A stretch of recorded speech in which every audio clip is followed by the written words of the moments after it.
Feeling better now, are you, dear? Much better, thank you, dear.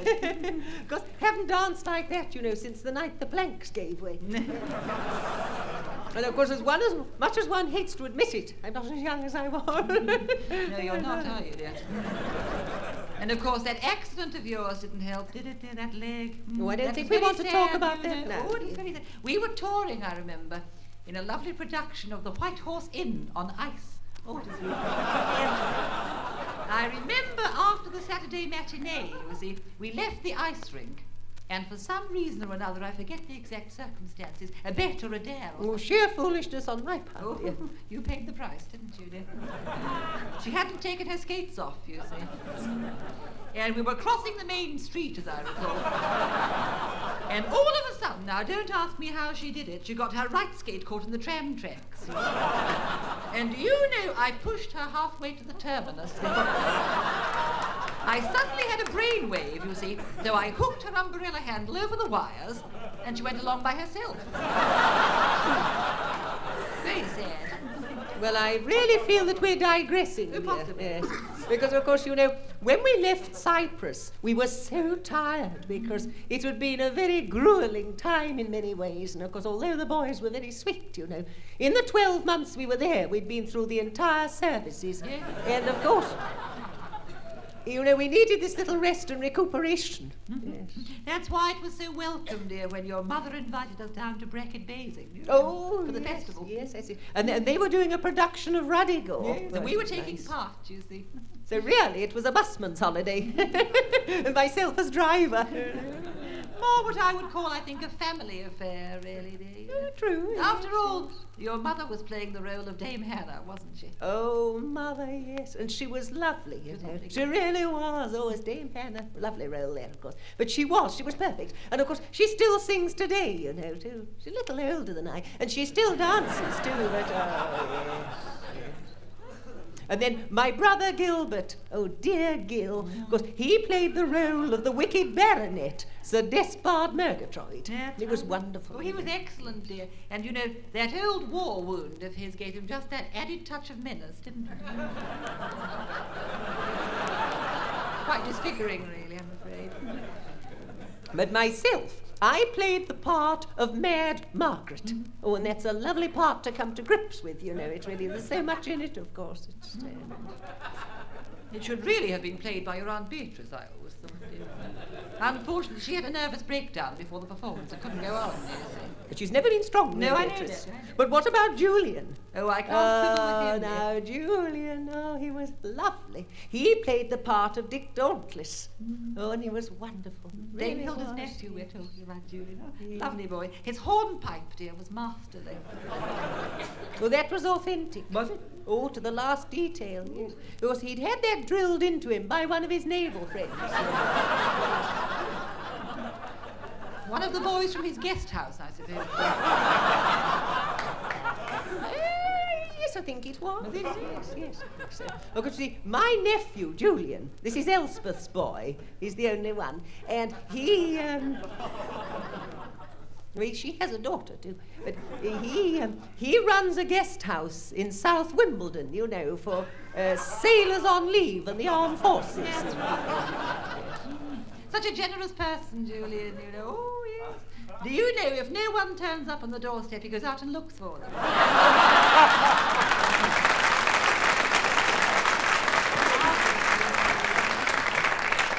Tell me, dear, who was that charming young man who came down with him? Simon. Yes. Oh. Is he in the hotel business too, dear? Oh, no, dear, no. No, Simon does something interesting in Selfridge's windows. That's nice, dear. But they still talk about that today. And it's all those years ago, their production of Ruddigore. Oh, it was lovely. I think my favourite moment, it was that duet that you sang in Act 2 with Gilbert, you remember that? Oh, Blameless Dances. Yes. Oh, pretty thing, that, yes. La la la la la la la la la la la la. Oh, yes. Of course, the story behind this is rather a sad one. But of course, what you have to remember is that it's just a story. But when you're playing the roles, you know, you become so involved with them, which is nice, of course, this way. But Mad Margaret, the girl in question, she was 17 when she became engaged to Sir Despard Murgatroyd. Well, unfortunately, you see, he was afflicted with a curse beyond his control, and it had been passed on to him by another member of the family from earlier years. And unfortunately, he felt that he couldn't go through with the marriage, but he hadn't got the guts, as we say, to tell her. And she was left stunned on the altar steps. And she went quite mad. I suppose one would under the circumstances, but you see, but she never stopped loving him. And in Act 2, they've got married. And I like to think they did it during the interval, you know. And of course, it's amazing what you can do in 15 minutes when you put your mind to it. But however, she is now married to Despard, and they're telling the public about their former wicked lives. I tell you what, dear, yes. As it's an occasion tonight, shall we do it? And then you sing the role of Margaret. I'll let you do that, because it's not a public performance. Oh. And I'll sing Despard, and then you'll see for yourselves what it's all about.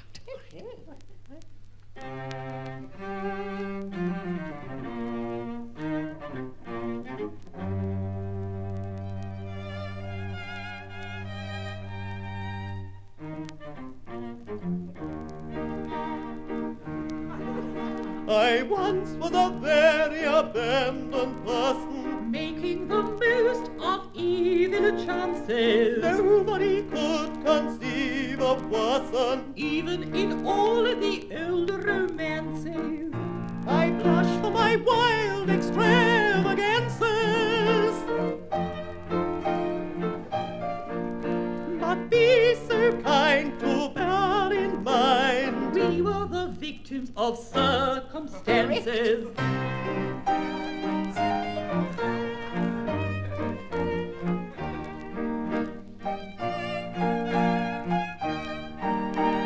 That was one of our blameless dances. I was once an exceedingly odd young lady, suffering much from spleen and vapors. Clergyman thought my conduct shady. She didn't spend much upon linen drapers.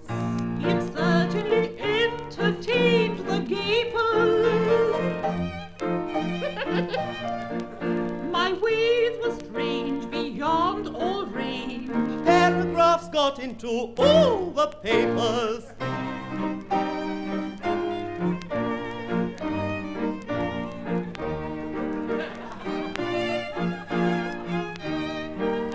We only got respectable capers. I've given up all of my wild proceedings. My taste for a wandering life is waning. Now I'm a dab at penny reading. They aren't remarkably entertaining. A moderate livelihood we're gaining. In fact, we rule a national school. The duties my are done, line, but dear. I I'm always not sing that one. complaining. It's My line, it's ridiculous, dear. I'm singing Margaret, and Margaret always sings that line. How can you sing that score line?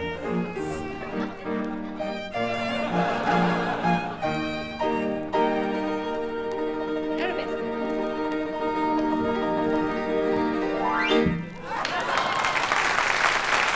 That sort of thing takes a deal of training.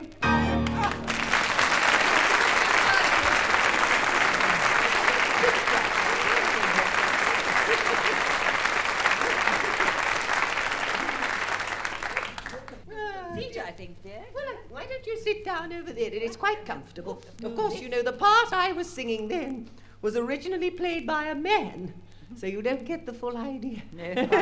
But, you know, when we were staying down with Mother in Bracket Basing, it was while we were there that we received a little postcard from Maud. Well, unbeknown to us, she'd married, hadn't she? That's right, dear, yes. Unlike ourselves. We never had time. No, of course. too busy. Always been frightfully busy, like Elsie and Doris Waters. And the thing is, that she had married and settled in the lovely town of Stacton-Trestle, and oh, it was wonderful, you know. And she said, why don't you come down for a couple of days, tack it on to the end, you see, which is exactly what we did. And the whole thing really went to it. Right, yes.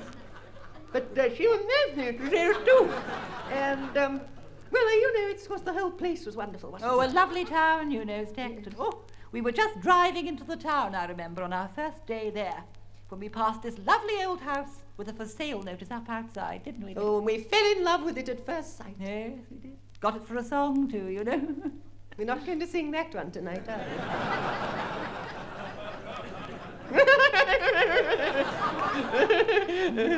We still live there, you know. We wouldn't dream of moving again. Quite settled we are. Oh, yes. And Maud, she was only too delighted to come back and work for us again, but this time as our home help. First real home we'd had, you know, in more than 10 years. Oh, all of that, Must yes, have been, yes. yes. Well, of course, we'd lived out of a suitcase till then. Oh, and the digs. Oh, do you know some of the digs we stayed in? The storm really went. But some of them were quite nice, really, weren't they? Some of them were not so nice, dear. Do you remember that woman in Redcar, dear? You know, Yorkshire, dear, where the terriers come from. Oh, Mrs. Malabar. Yes, that's right. She was Czech. Oh, yes, yes. Oh, yes, I remember. She was a big woman, you know, Yes. and very dark hair. And she greeted us on the day we arrived on the doorstep, you know, and she looked at us then. She said, oh, if I had known you was coming. Awfully Just good, like dear, that. you did awfully good. I used to amuse them in the dressing room with it. She'd say, if I had known you was coming, I would have opened a tin of salmon. And there were 8 of us.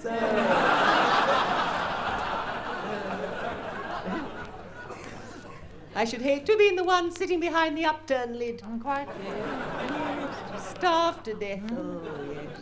If I remember rightly, dear, wasn't she the woman who charged 3 shillings a week for the use of the cruet? That's right, thought yes. so. And on the day we left, you took it in the hood of your duffel coat. Oh. She did, you know. She said to me, well, Hilda, we've paid for it. It is ours. I've still got it, And you 3 know. shillings, too, you know. Silver plate with 6 cut glass bottles and all the stoppers. Looks very nice in your study with that coloured sand in it. Doesn't it, dear? It's pretty. It catches the light. It's most prismatic, yes. What about you, though, dear? In revenge for that tin of salmon, Which we never saw. you went out on the last day, if you remember, and bought a pair of kippers, didn't you? Oh, that was right. Yeah. Oh, yes, I did. And of course, I was quite a wag in those days, you know. Well, I she thought thought I you was, you see. And of course, these were the days when Mac Fisheries had open fronts. And I saw this pair of kippers on the slab in the front there, you see, begging to be bought. Going, buy me, buy me, buy me. In little fishy voices, you know. No, this part about the slab is true. But I bought these kippers and I took them home to the digs and I nailed them to the back of the wardrobe. And they're probably still there today. She wasn't terribly clean, you see. Yes, she was. And it was a very hot summer, too. Do you know, wasn't it in Redcar, if I remember now? That was when you started putting your pen to your manuscript, wasn't it? dear? Oh, you mean the least day van? Yes. And I started work on it, wasn't it? All those years All ago. those years ago, and I don't think it's really had an airing, has it? Well, it'd only been out once or twice, dear. Well, perhaps it's time we brought it out again and blew the dust off it. I think the music's over there. Do you want to try? Well, I'm game, dear. Have you got your parts, boys? You know. Oh, yes, I think they've come complete. Oh, good. Well, now, ladies and gentlemen, this piece which we're about to perform for you, which is getting its sort of perhaps its second airing, is the lovely piece by Dr. Hinge entitled Lis Devan. Now, this is in 3 movements. And in the first movement, which is lento, freely, and it explains itself very beautifully. The second movement, andante, this is espressivo. The third movement you will see for yourself is allegro. I think they're right, isn't it? Just about covers it. Good. Yes. So this is the list they ran by Dr. Hinge, from which she learnt to speak her French originally.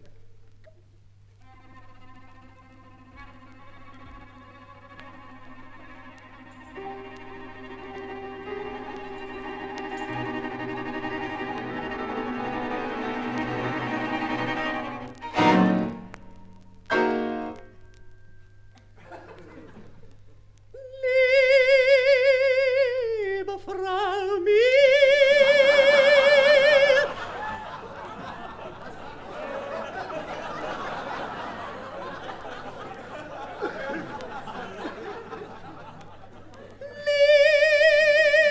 liebe Frau mir,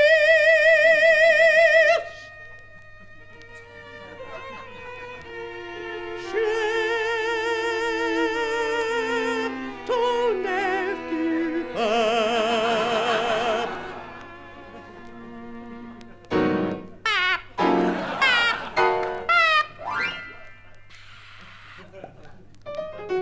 Beaujolais, Beaujolais, Beaujolais, Beaujolais, saute là.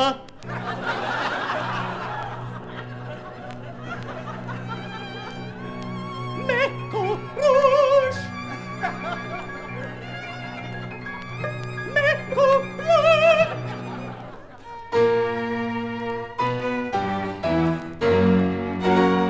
Coq, coq, coq. Kitty.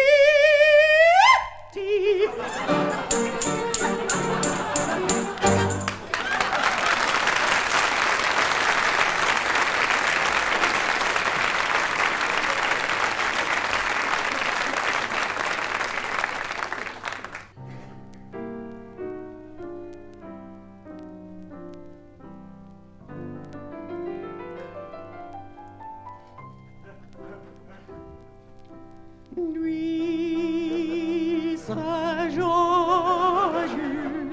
nuit Saint-Georges, nuit Saint-Georges, nuit Saint-Georges, nuit Saint-Georges,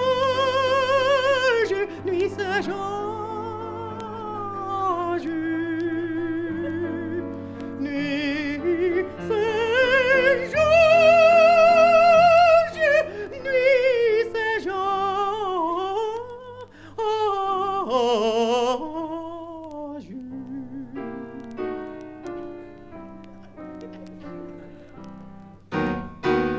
Riesling d'Alsace,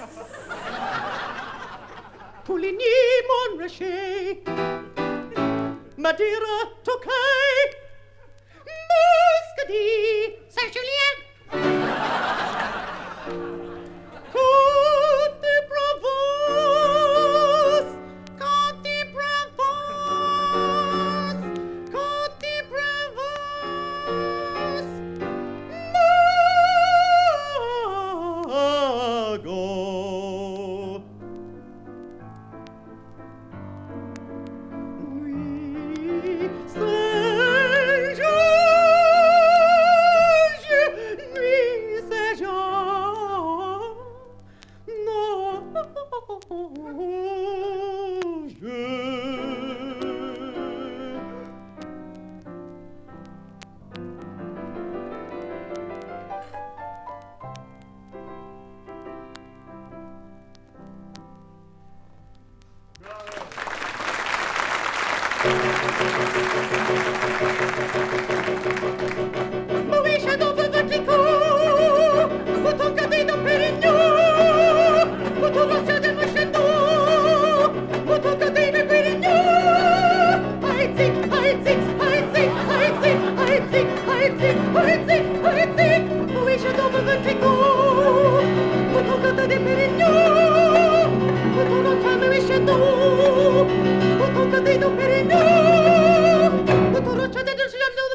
Another round for the computer. And for the boys, there we are.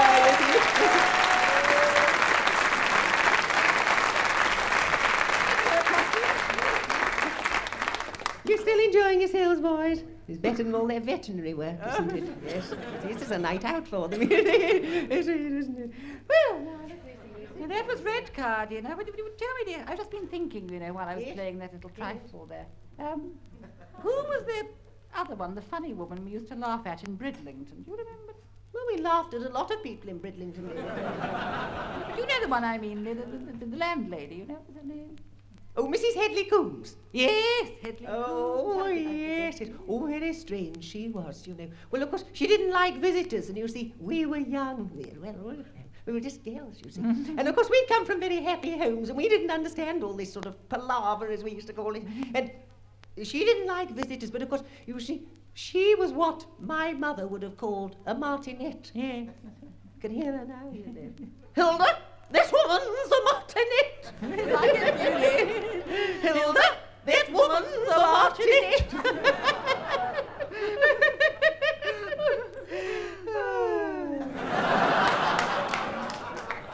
I think my mother would have called her something quite different. Well, of course, your mother was always frank, wasn't she? Father liked it like that, did he? You see, the trouble was, really, we had got into the habit while on tour of inviting back a couple of boys from the orchestra to join us in a cup of born vita at our digs, you know. Oh, dear, it was all very nice, you know. Oh, just born vita and a rich Maori. That's right.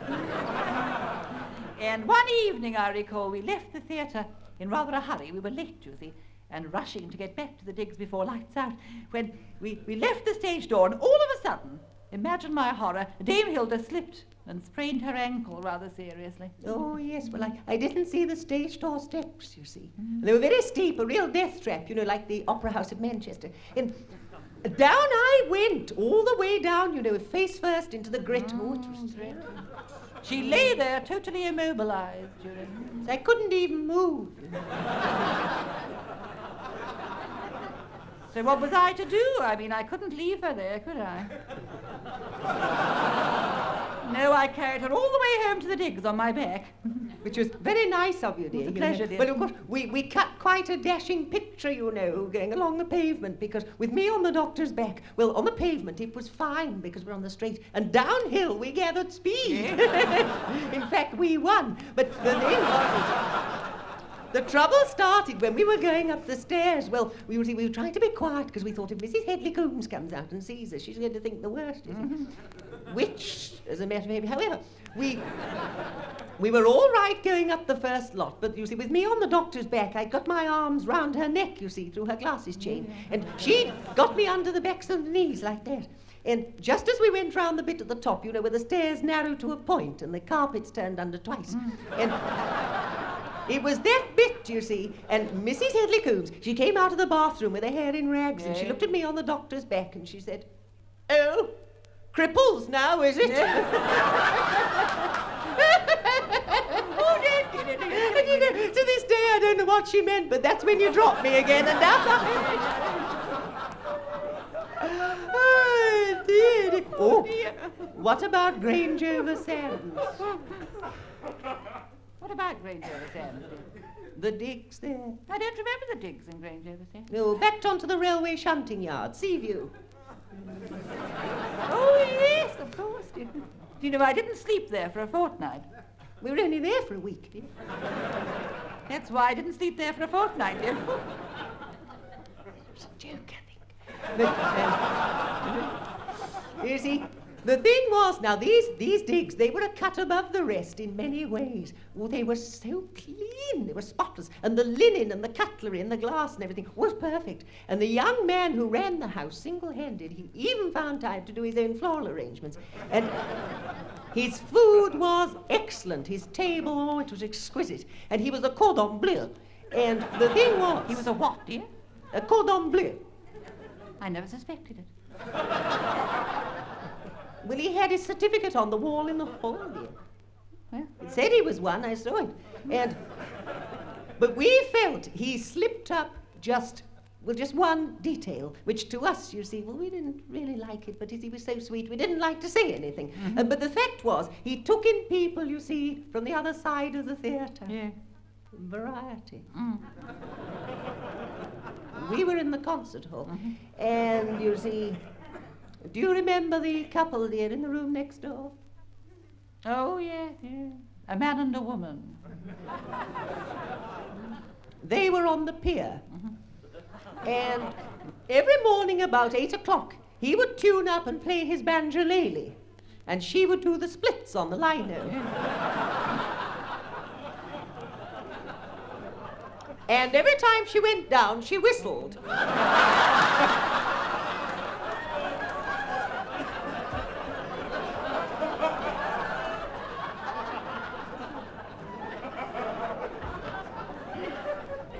Of course, I'm willing to think that that part of it was unintentional, but I don't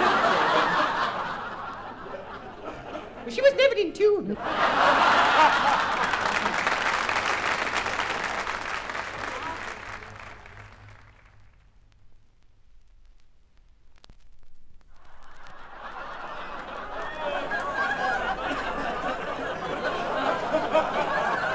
After years of that sort of thing, suddenly we had a home of our own, and oh, it was wonderful. Now, you know, sometimes, dear, looking back, I think we work even harder now than we did then, you know. Yes, but you see, we do have the advantage of being able to sleep in our own beds at night. Well, that's a change, certainly. My point was, you see, no sooner had we settled down in Stacton Trestle. 56. That's when it 56 was. We were inundated with requests from all sorts of local organisations seeking our professional help and advice, you know. Well, the most pressing was from the Stacton and District Operatic, you see. Well, they had joined forces with the Choral Society and the Play Group, the Over Fives, and they'd formed one big company of 35, but nevertheless, they couldn't seem to get it together with their production of the Gondoliers, which is very sad. Pretty backcloth. Wasn't it nice, dear? There's no good when you've nothing to put in front of it, is it? So in the event, you see, they asked us to help out with the production, which we were happy to do, of course. And finally, at the performance itself, we wound up playing the roles of Janetta and Tessa, the two sisters in search of a husband. Each.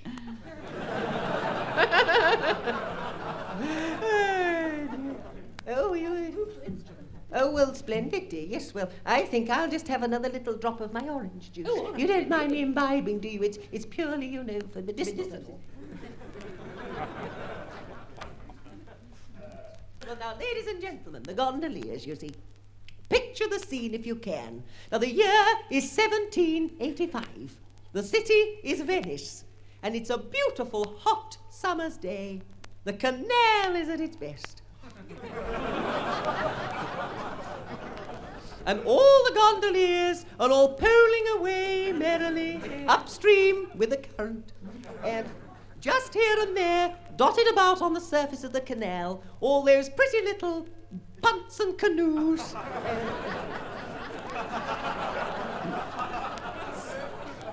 Some of you know Venice, I think. We have chosen for you, from the finale of Act 1, that very pretty quartet arranged for two voices by the Doctor. Oh, 'tis a glorious thing, I ween, To be a regular royal queen.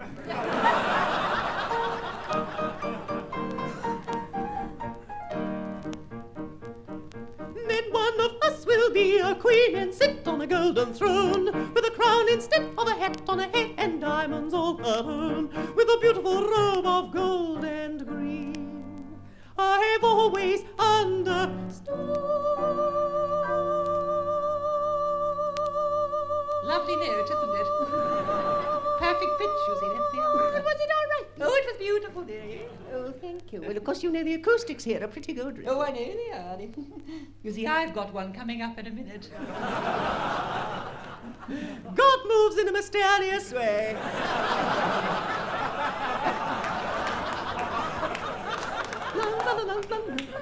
I wonder where she'd wear a pepper. I wonder. Yes. I rather think she should. Oh, 'tis a glorious thing I win to be a regular royal queen. No half and half affair, I win no half and half affair. But right down, regular, regular, regular, regular royal queen.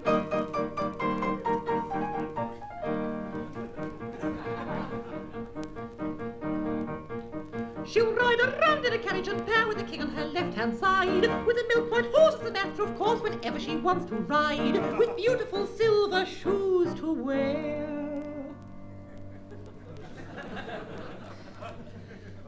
Upon her dainty feet. That's the other lovely note, you see. Pretty, isn't it? Very nice, dear. Nice tones, nice quality.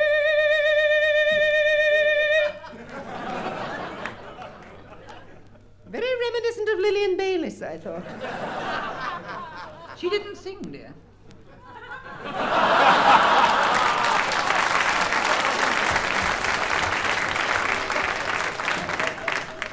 And endless stocks of beautiful frocks.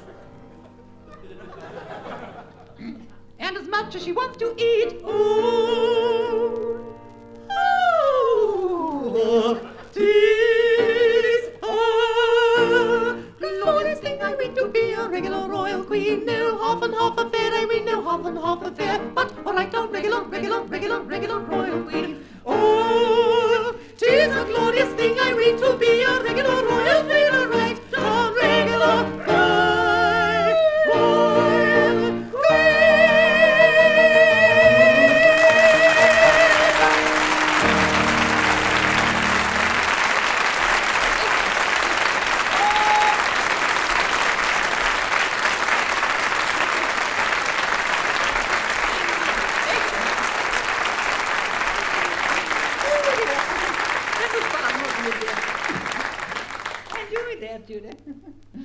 Well, I think we'll call that one a draw, dear, ain't you?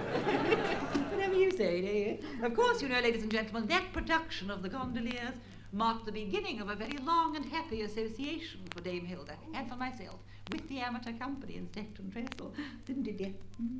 Over the years that followed, you know, we played all our old parts again in the new production. Oh, it was lovely.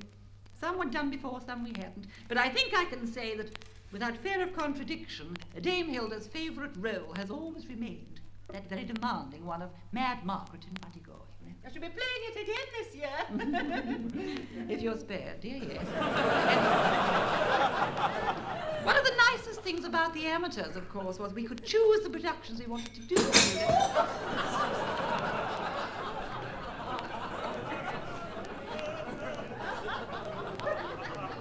Did you drop something, dear? What was it, dear? What happened? You must have dropped something. Mother's cups. Oh. That means the spoon's down to 3 now. Well, then, don't worry about it. One of the nicest shows we revived in that particular period, I think, was that lovely old Ivor Novello musical, Gaze the Word. Oh, yes. Oh, that was a lovely show. Do you know, I think, to me, of all Ivor's musicals,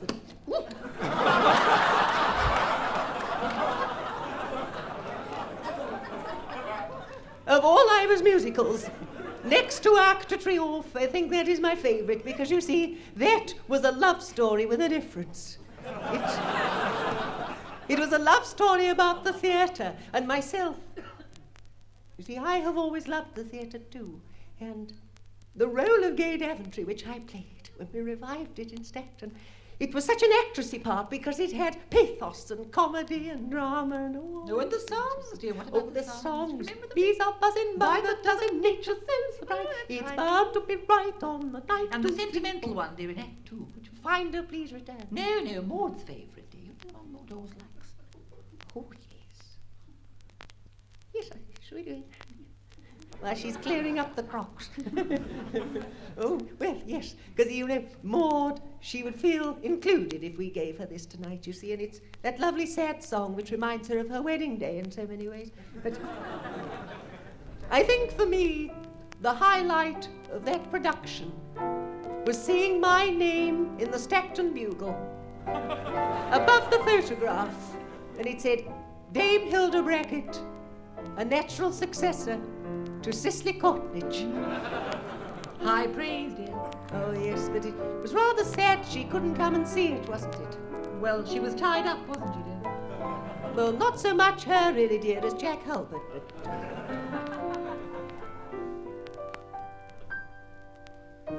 If only he'd looked my way, just stopped to say a word of greeting, this let's pretend would end there and then.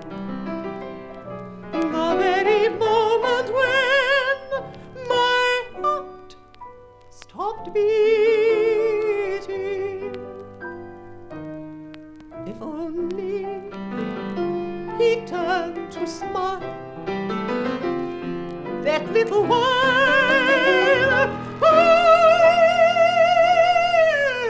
the fleeting would always seem a dream to dream today. If only he'd looked my way. Do you know, the first time I was conscious of him, I was doing my little dance, one of those schottisch things. But they don't do them anymore today, you know. And he was sitting in the stage box, and I saw a mass of black curly hair and a white gardenia. He always wore a white gardenia, and at the end, he threw it onto the stage, and it landed at my feet, and I slipped. Oh, but he was so upset that afterwards he came round to apologize. And the next night, and the next night, and the next, and to me, you see, it was a big romance, but to him it was just one of those things. And when he'd gone away, which was so casual, I just carried on dancing my little schottisch. But I couldn't help wondering what it would have been like. If only he'd looked my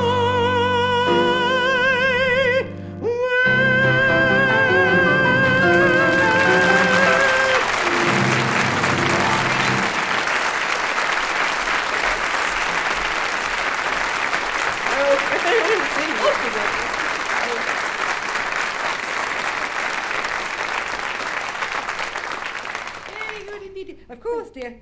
That brings us, you know, almost up to the present day, ladies and gentlemen. But there was one occasion just a little earlier this year, which I think we both like to look back on rather proudly and rather fondly. Oh, Longleat. No, dear. Oh, March. March, dear. Oh, yes, yes, well, yes. You see, March of this year was a very wonderful time for us because that was when we were very privileged to be asked to perform for Her Royal Highness Princess Anne.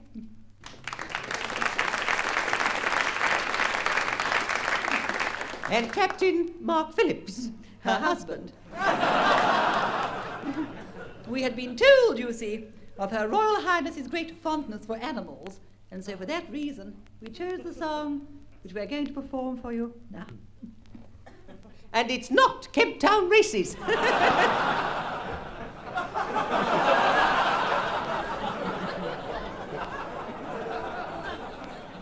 Perhaps you'd like to tell them what it's called, would you, dear? Certainly. The title, of course, in the original Italian, Duetto buffo di due gatti. Now, for those of you whose knowledge of Italian is little more than asti spumenti, translated, that simply means the cat duet. Now, in this, Dr. Hinge will be singing the role of a Ginger Thomas. Also a doctor.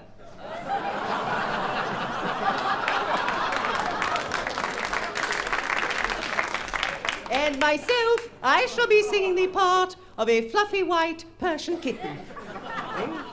And the scene is a garden wall at moonlight when the two cats meet. Cats meet.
melodies, you see. They return, you know, time and time again. And you know, to be honest, there's nothing like the old tunes. And you know, when I first heard this, I was a child. And my mother used to play this and sing it. And Father used to nod off in the armchair there, and yes, he did. And we used to watch the flames crackling in the grate and in the logs there, and because they were troubled times, you see, and we were too young to know what it was all about. And, well, this is one of Ivor's other pieces, and his mother, you know, Dame Clara Novello, she wrote the words to this, and she said, Ivor, write a piece of music for this, dear. This is what he wrote. They were summoned from the hillside, they were called in from the glen, and the country found them ready at the stirring call for men. Let no tears add to your hardship as the soldiers march along, for although your heart is weary, let it sing this cheery song. Keep the home fires burning while your hearts are yearning, though the boys are far away, they dream on. There's a silver lining through the dark clouds shining. Turn the dark clouds inside out till the boys come home. Keep the whole fires burning while your hearts are yearning. Oh, that's it. Though the boys are far away, they dream of home. There's a silver lining through the dark shining. Turn the dark cloud inside out till the boys come home. Till the boys come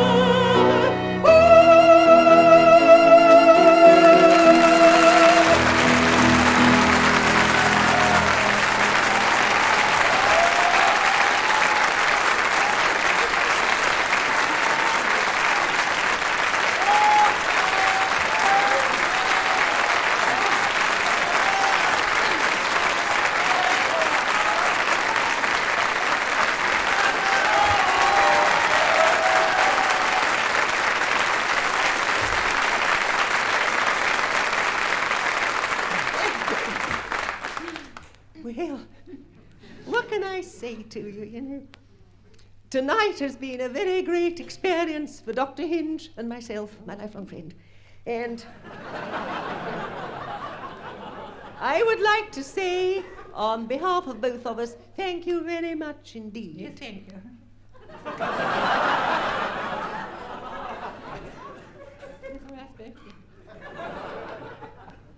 But on behalf of both of us, thank you very much for coming along this evening and witnessing this experience. And we hope also that the little memories we have had this evening, you see, between ourselves, and then there's these young boys here know nothing about it at all, you know. Oh, no, they haven't been through it at all. But, you see, it's the difference in the age gap, you see. Well, it doesn't really matter, because we all come as one tonight, which is lovely. And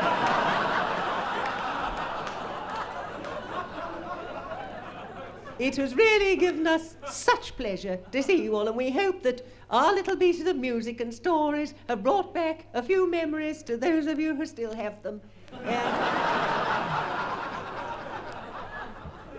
Sadly, we have to say goodnight, but it's not quite over yet, because you all still all have something to do.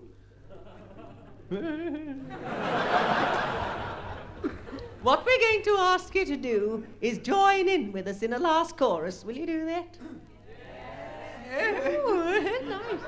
All sopranos, is it?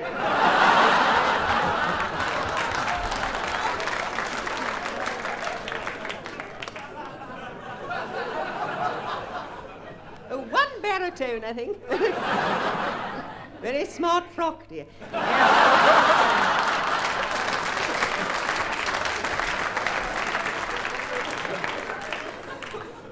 What we want to do is just recreate in brief the last night of the proms. Now, although this is not the Albert Hall, which is a very pretty part of Kensington, of course, you see, we do not have that very ornate organ you would be looking at. But we have got a small grand. And I'm sure that with your help and the doctor's capabilities on the keys, we shall all pull through very nicely, won't we? Now, well, the piece we've chosen is that lovely moment, you know, which is so patriotic. It is that moment in the last night when everybody there is so full of vim and vigour, you know, and they're so excited, and they've all got their funny little hats on, and their squeakers, and their banners, you know. And when you think earlier in the day they were probably tearing up railway carriages, but there they are. It's true. There they all are under this lovely big dome all together and all rushing around with streamers shouting, "Up Colin Davis! Up Colin Davis! Up Colin Davis!" you know. Oh. Sweet boy, Colin.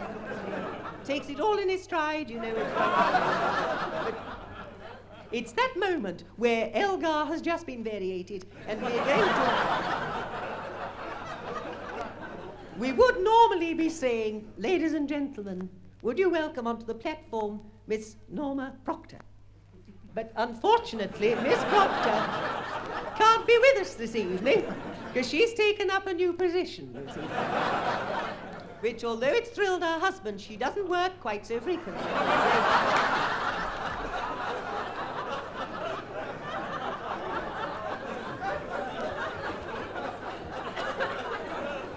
We are going to do this on our own, together, with your help.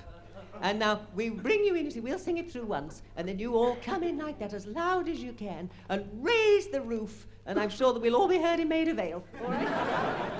All right.